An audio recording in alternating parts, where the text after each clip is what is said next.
Hi, my name's Erica Gomez, and I'm an engineering manager at Amazon.com. One of the best things about working in tech, and at Amazon in particular, is that I get to bring my dog with me to work every day. My job is to help make sure software gets out the door, and her job is to nap under my desk and snore very loudly.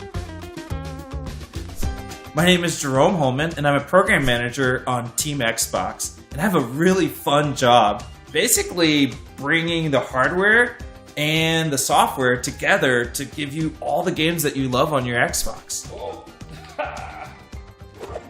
When you look inside a computing device, you see a bunch of circuits, chips, wires, speakers, plugs, and all sorts of other stuff. This is the hardware. But what you don't see is the software. Software is all of the computer programs or code running on this machine.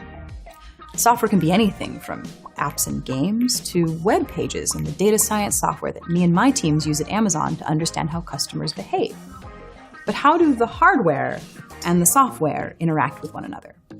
Let's start at looking at a computer's central processing unit, or CPU. The CPU is the master chip that controls all the other parts of the computer.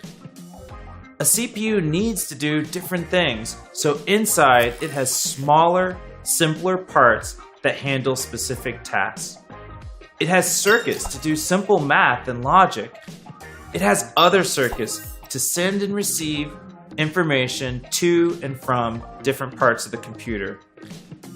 The real magic of the CPU is how it knows which circuits to use and when to use them.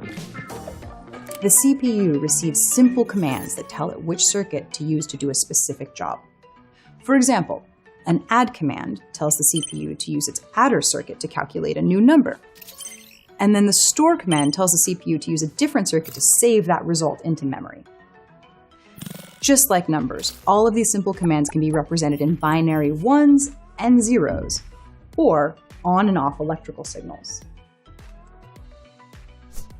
The binary commands are stored in memory, and the CPU fetches and executes them in sequence, one after the other. This sequence of commands is in fact a very simple computer program. Binary code is the most basic form of software, and it controls all the hardware of a computer. These days, nobody writes software in binary. It would take forever. Today, the software we write looks more like this, or even this. Programming languages like these let you type in commands in something that looks a lot like English. To draw a rectangle on the screen, you just need a single command.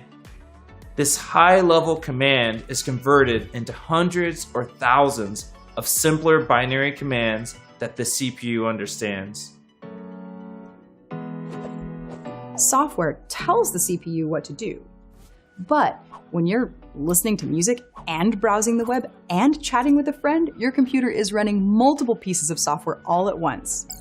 So how do all of these programs get on the computer in the first place? And how can the CPU run them all at once? To find out, we'll have to take a look at the operating system. The operating system of the computer is the master program that manages how software gets to use the hardware of the computer. For example, I helped create the Windows operating system that runs on most personal computers. The operating system is a program with special abilities that let it control the other software on the computer. It lets you install new programs by loading them into your computer's memory. It decides when a program is run by the central processing unit and whether that program can access the computer's input and output devices.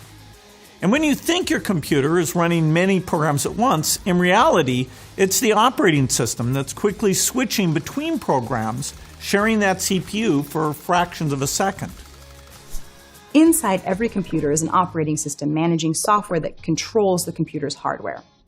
The software is a series of commands made of simple binary code, and that binary code is just electrical signals flowing through billions of tiny circuits. Computers have the potential to do all kinds of amazing things. But the only thing that makes a computer smart or useful is you. When you learn to code, you get to define the problem you want to solve and write the software that turns those ideas into reality. That gives you the power to build things that matter to you, your community, and the world.